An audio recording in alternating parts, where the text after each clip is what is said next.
Hey crafters, I'm Lisa Fulmer and I have a riddle for you. What's black and white and worn all over? And the answer is this whimsical paper and fabric art panel that uses an old t-shirt as the background. I had so much fun with some really fabulous dies from Spellbinders. Let me show you how to make it. So first we're going to prep our panel background. Cut a large enough piece from the back of your t-shirt to fit your foam panel, and then use some tacky glue to wrap each side around to the back to adhere. Glue two opposite sides first, and then fold in your corners just like you're wrapping a gift, and add some glue. Spread the glue flat with your fingers or a little squeegee tool, and then press the material into place. Turn it over to the front and smooth out any ripples. It's a good idea to iron your shirt first before you start. Next, cut a triangular piece of fabric to make your hillside. Fold over and press the top so you have a really nice clean edge. The fabric should be large enough to wrap around the edges of your foam on both sides. Since I'm gluing fabric to fabric, I'm going to use fabric glue. Make sure to get some glue on the sides too, and then fold the edges up, again just like wrapping a gift, and set this aside to dry. I used these triangle dies from Spellbinders to make 10 two-part flower petals with black and white polka dot paper. Just place the dies on the base plate with the cutting edge up, add your paper and the cutting plate, and then run it through the machine. So you want to cut 10 of these pairs of triangles. 5 will be black on white, and 5 will be white on black. Cut a large circle of gold paper, mine's about 5.5 inches across, and after you've glued all your petal sets together, arrange each petal evenly around the circle, alternating the black and the white. Let the edges hang off a bit and leave some gold to peek through in between each petal, and then you'll glue them all down.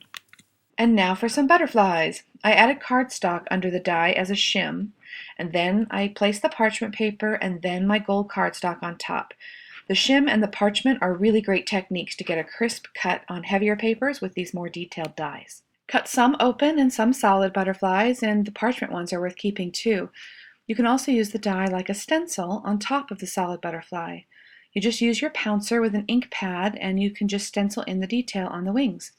You can also use the matching die to make embossed butterflies for even more variety. Now you can glue your flower into position on your panel, and also you can glue a strip of white paper for a stem and a couple more triangles for leaves. And then you're going to want to layer your butterflies on top of some of the parchment paper die cuts and attach them to the foam with straight pins, just like an entomologist. Glue a small black button on top of a large white button with the holes aligned, and then use straight pins to attach it to the center of the flower. Just pierce it right through the middle. To make some trees in the distance down at the bottom of the hill, cut some triangles from acetate and spread some clear gel glue on one side and then press it down on a scrap of fabric. After it's dry, you can trim the fabric around the edges and then you can glue each tree to the panel. For the finishing touch, I want to pick up some of the gold from the flower and the butterfly and add it to my hillside. So I found these perfect little flat gold accents to put in the center of some of these flowers. I just love the shape of these arch dies. They're perfect for a label on the back. So I signed my name on a piece of black paper, and I'm going to die cut the smaller arch out of that, and it's going to sit on top of the larger arch that I cut from white paper. So after you run it through the machine, just pop out the arch, and we're going to layer the two arches together and glue them down. And I also use thumbtacks to attach a black sheet of cardstock to finish off the back of the panel. And there's still plenty of room on the label to write the title of your piece. So there's lots of fun to be had with scraps of paper and scraps of fabric. What are you going to make? I'm Lisa Fulmer, and you know I think it's cool to craft.